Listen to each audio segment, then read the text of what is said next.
at what point does the engaging the culture and the interest in what our culture thinks and the things like Star Wars, things like the Lord of the Rings, those things that we kind of hold good storytelling, right? Yeah. At what point does that become the point where you get to where it's like, okay, well, we need to leave all of this behind, right?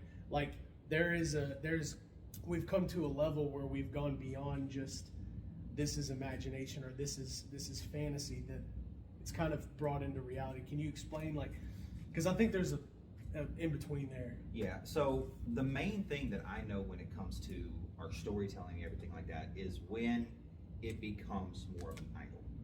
That is the major problem that we have as humans, is we get so wrapped up in things that we enjoy that we forget that this is fantasy.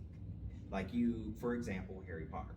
Harry Potter is one of the biggest franchises in the world, along with Lord of the Rings.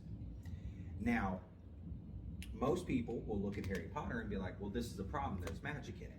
They'll look at Gandalf and Lord of the Rings and be like, there's magic. Bible says no magic. Yeah.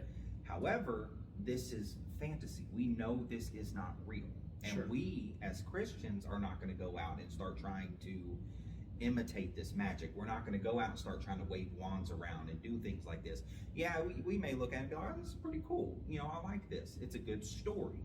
However, that's where the idolization comes in, and you have things like people who become so obsessed that they have every book, every deluxe edition, they have statues.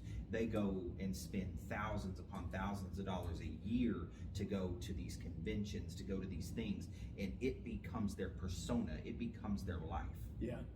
That is where that fine line you start to identify with that rather than identifying with who we're supposed to identify with. Exactly. Christ. And we have to remember that when we look at this and we start taking these books at the same serious level as what we take the Bible, that's when it's becoming something that's at a completely different level. Oh yeah, absolutely. Because first and foremost, everything that we do, as Paul has said, everything that you do it for the glory of God. Yes. Can you watch this movie and use it as a way to point someone to Christ? Yeah. So you go watch the newest Disney movie with your kids. Can you take that moment and be like, oh, this scene, and this scene, I can preach the gospel to my children. Yeah. But at the same time, when you go into these stories, when you go into these things, are you taking the moment to look at what is in it? Are you drawing fine lines, and do you have boundaries that you stand by? So, as somebody, I love anime, I love reading, as we see. I have a rule that comes with all the things that I do. Yeah. And it's the boundary that I've set. If something says GD in it 3 times, I don't care if it's the greatest show in the world. I will cut it off and not watch it. So that's the boundary you set for it. I have set that boundary.